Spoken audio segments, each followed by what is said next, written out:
Vamos con otras noticias. Con 3.629 muertos, casi 124.000 casos, el presidente de Perú, Martín Vizcarra, ha dicho anoche que su país se encuentra en una irregular, no en una meseta plana de contagios, mientras espera un descenso en el brote. Subrayó que en momentos en que toda la nación ha estado con más de 70 días en cuarentena, se ha ingresado a una etapa en la que cumplir las reglas del aislamiento social serán claves para poder vencer a esta epidemia. El brote ha colapsado ya los hospitales peruanos, mientras que los focos de infección, como los mercados populares y también los vehículos de transporte, aún se mantienen. Y ya está trabajando en Perú el equipo de 4 médicos chinos provenientes de Wuhan, claro, donde comenzó todo, para colaborar en la gestión de esta pandemia. Habló el ministro de Salud, explicó en las últimas horas que son expertos que han estado en el lugar de los hechos, que traen la experiencia y el conocimiento y van a trabajar codo a codo durante 10 días con los profesionales de los distintos establecimientos de salud peruanos. Ellos hasta hace unos meses habían cumplido jornadas en el hospital de Nanfang, son especialistas en neumología, infectología, cuidados intensivos y hay también un médico especialista en bioseguridad y equipos de protección.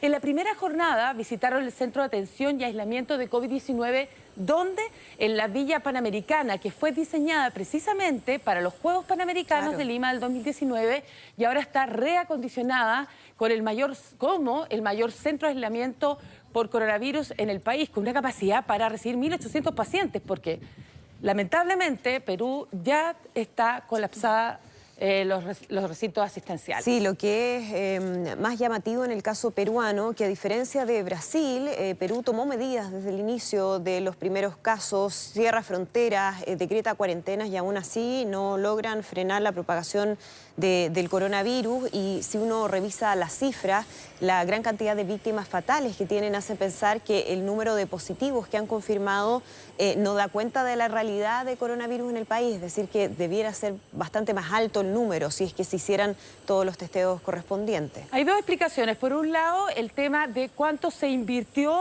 en el tema sanitario durante los últimos años. La verdad que hay dos corrientes en Perú. Hemos visto por el lado político un tremendo problema, ¿verdad? Con una sucesión de mandatarios en medio del fantasma de la corrupción, y por el otro el tema económico, que ha sido bastante pujante. Sin embargo, lo que se le ha cuestionado a los distintos gobiernos, que no se hizo la inversión necesaria justamente en el tema sanitario. Por lo tanto, han colapsado a pesar de las medidas que tomaron con prontitud y bastante extrema el presidente Vizcarra. Claro. Y por otro lado, aparte de todo este tema económico que tú comentaba, es el comportamiento de la gente, porque ellos dicen: preferimos morir de hambre que de coronavirus, algo que también se ha señalado un poco en nuestro país, porque efectivamente siguen funcionando estos mercados irregulares, sigue saliendo. Entonces, también llaman a mejorar el comportamiento de la gente. Han sido esos dos puntos lo que en el fondo justifican, a pesar del accionar que ha tomado este gobierno.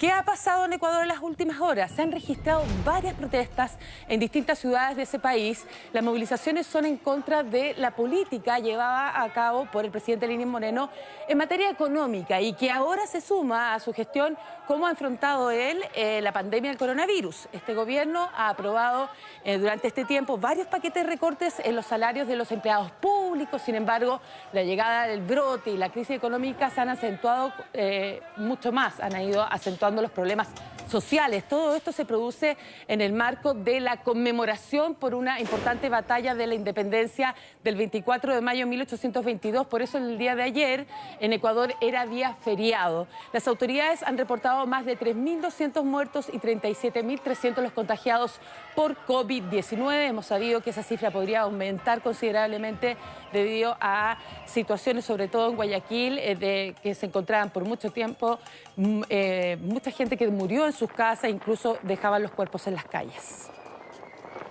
¿Qué ha dicho en las últimas horas? La OMS suspendió temporalmente los ensayos clínicos de hidroxicloroquina en pacientes de COVID-19 al detectarse un mayor índice de mortalidad en enfermos que recibieron ese tratamiento con COVID-19.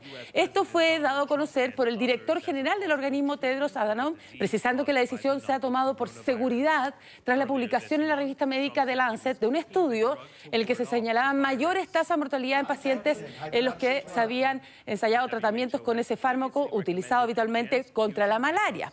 Tras conocerse este anuncio, el Ministerio de Salud de Brasil, Volvemos a Brasil, ha informado que van a mantener su recomendación de utilizar la hidroxicloroquina en pacientes que hayan contraído el nuevo brote. Presionado también por el presidente Jair Bolsonaro, el ministerio de ese país, el más golpeado por el coronavirus en América Latina y segundo en cantidad de casos positivos a nivel mundial, divulgó la semana pasada un documento en el que ampliaba las recomendaciones del medicamento.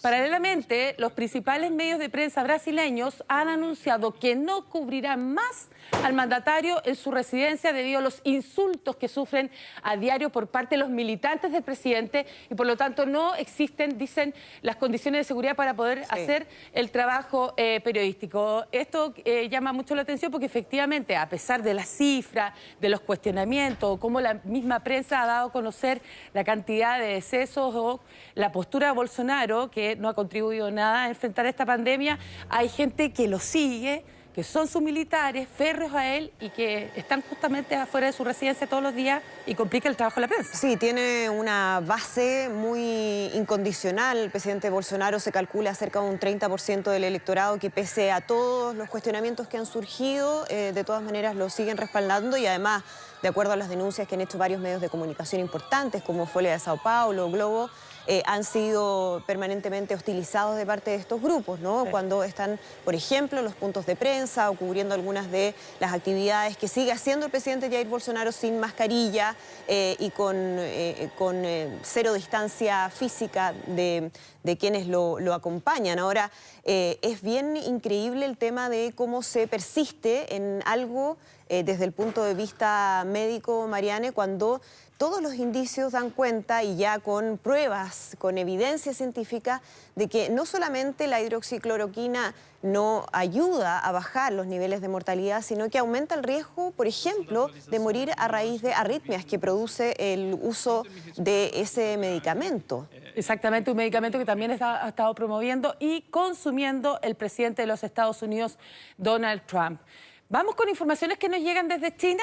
China asegura haber realizado más de 6,5 millones de pruebas de coronavirus en 10 días en Wuhan. La iniciativa forma parte de una campaña de detección tras un pequeño rebrote que encendió las alarmas de las autoridades locales. Según la Comisión Municipal de Sanidad de esa ciudad, el último día de estas pruebas se realizaron hasta 15 veces más que en el primero. La intención de las autoridades era estimar el número de casos asintomáticos ante la paulatina vuelta a la normalidad en Wuhan, que está ya reabriendo fábricas, hemos visto los negocios, las escuelas, tras casi 11 semanas de estricto confinamiento. Así que están preocupados no solo del rebrote, sino de los asintomáticos. Bueno, a veces pasa en los medios de comunicación, ¿a quién no le ha tocado? Afectados, sí, las autoridades. Aquí vemos a la primera ministra de Nueva Zelanda, Jacinda Ardern, que reaccionó con mucha calma a este sismo de magnitud 5,6 grados de la escala Richter, que la sorprendió ahí cuando estaba en el Parlamento de Wellington dando una entrevista en vivo y en directo con la televisión local. Bueno, tras este movimiento telúrico que tuvo su epicentro a más de 110 kilómetros al noroeste de Wellington, el presentador le pregunta a ella si estaba a salvo, estaba tranquila para poder seguir con la conversación y ella dice, sí, estoy bien, estoy en un lugar seguro. Se ve todo bastante firme. Ahí Dios ve cómo sacude un poco la cámara y esa sonrisa nerviosa, ¿no?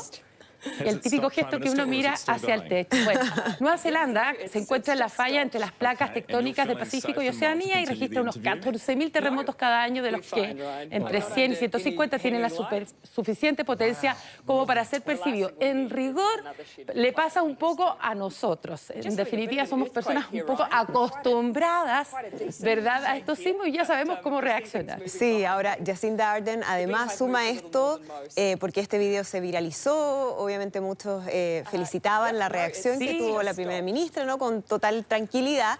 pero se suma a varios elogios que ha recibido durante las últimas semanas a raíz del manejo que ha hecho justamente de la pandemia en Nueva Zelanda. Nueva Zelanda, un país que ya está de salida prácticamente de esta situación, que aplicó una cuarentena desde el comienzo, que logró frenar de manera muy significativa los casos hasta prácticamente no tener contagio, y por lo mismo ya hay una especie de fan club de Jacinda Ardern a nivel mundial. Es verdad, y además ella, claro, la primera decisión que tomó fue cerrar fronteras, como decías tú.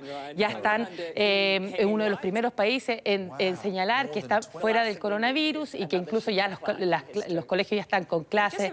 En fin, ahí están los fans y la verdad que ella perfecto reaccionó a este sí. Te invito, Andrea, que viajemos así, ya, por favor, virtualmente a Europa. ¿A dónde? Yo no me subiría a un avión. No me subiría a un avión. Pero mira virtualmente si estuviéramos acá en Italia, mira Venecia. Lindo. Son imágenes maravillosas y mira, ya se ve gente, son personas locales, ¿ah? Sí. No pueden viajar de otros países todavía. Es la emblemática ciudad italiana que volvió a recibir estos turistas luego de cerrar sus puertas por la crisis del coronavirus, ¿verdad? Que afectó tan duramente a ese país, sobre todo, que trajo mayor cantidad de contagios y de víctimas fatales por este virus. Recordemos que las imágenes de los puentes, las góndolas vacías dieron la vuelta al mundo y fueron un símbolo de la cuarentena total y de las consecuencias del COVID-19. Esta reapertura es parte del desconfinamiento impulsado por el gobierno italiano, que busca volver a activar la actividad económica. Eso sí, por el momento el turismo es solo local, como les contaba, claro, ya que siguen cerradas las fronteras de ese país. Incluso en el día de ayer abrieron hasta los gimnasios, que es un foco de contagio bien importante. Pero lo más maravilloso que nos dejaban los postales, independientes de la pandemia, era la menor contaminación de las aguas de Venecia. Sí, los canales, los peces, ¿no? Que llamaba muchísimo la atención cuando se paralizó la actividad turística, donde millones de personas llegan todos los años ahí a Venecia.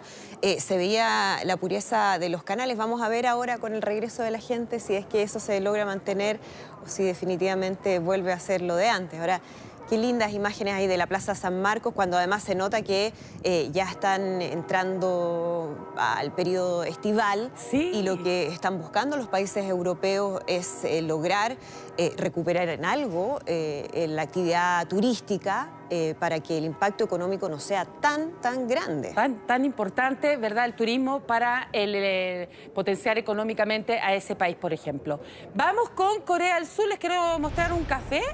Hay un barista muy cortés y rápido, pero que no es humano. Se trata de un camarero robot que además aconseja a sus clientes. Un sistema inteligente que utiliza un brazo robótico para hacer café, y un robot de servicio puede hacer 60 tipos diferentes de café y sirve las bebidas a los clientes en sus asientos. Una iniciativa que ayudaría al distanciamiento social después de lograr contener un brote del coronavirus que infectó a más de 11.000 personas y en ella fallecieron 267. Corea del Sur está pasando lentamente de las reglas intensivas de distanciamiento social hacia lo que el gobierno ha llamado ya el distanciamiento un poquito más cercano de esta nueva normalidad.